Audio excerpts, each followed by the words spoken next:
Today we're going to talk about compounding interest. Compounded interest calculation is interest that is earned on both the principal and any prior interest earned. We already spoke about simple interest. Simple interest is just calculated on the principal amount only. Because under compound interest, you get the benefit of earning money on previous interest earned, your money grows quicker, as you could tell from the graph on the bottom right. Compounded interest, it's interest paid not only on the principal, which would be simple interest, but it's also calculated on interest that has been earned already.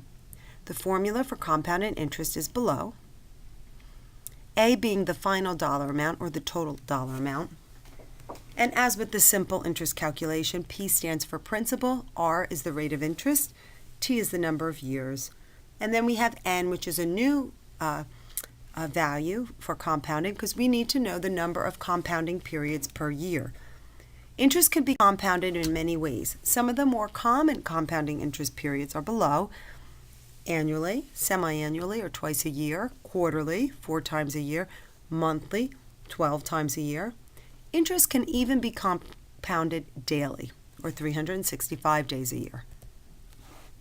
So let's look at the formula and apply it to an example.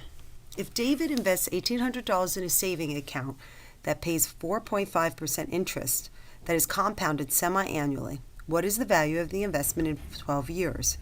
We have our compound interest formula where P equals principal or $1,800, and then we multiply that 1 by 1 times the interest rate divided by 2.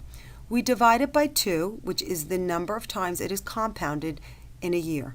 The reason why the interest rate is divided by the number of times it's compounded is because the interest rate is an annual interest rate. So if the $1,800 was stayed into the account for the entire year, it would earn 4.5% interest. Half a year, it would only earn half of that. So because you're compounding it twice a year, how much would it have earned for the first 6 months would be half of the full year interest rate. So that's why it's divided by the number of times it's compounded in a year. And then it needs to be multiplied exponentially by the number of times it's compounded, the 2, times the length of time the investment is outstanding, which is 12 years. So in this instance, we have $1,800 times 1.0225 exponential to 24. If you do the math, it comes out to $3,070.38. So after 12 years, your $1,800 investment will be worth about $3,070.38. Here's a good example to see how compounded interest grows money quicker than simple interest. In the simple interest column, each year you earn $10 on a $100 investment at 10% interest rate. You earn $10 the first year, 100 times 10%. And because simple interest is only calculated on the original principal, each year thereafter, for 50 years, you earn $10 a year. It never changes. It's always $10 a year. So after 50 years, you'll have $600 in that account.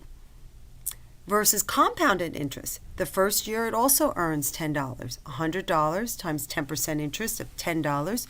Both simple interest and compounded interest have $110 in the bank account at the end of the year. On the second year, though, when we apply the interest rate to the compounded interest calculation, we would use $110 as our basis. We'd multiply that by 10%, which comes to $11. So at the end of year 2, compounded interest, the value of my account under compounded interest is $121 versus $120. I have $1 extra. Over time, this difference becomes bigger and bigger.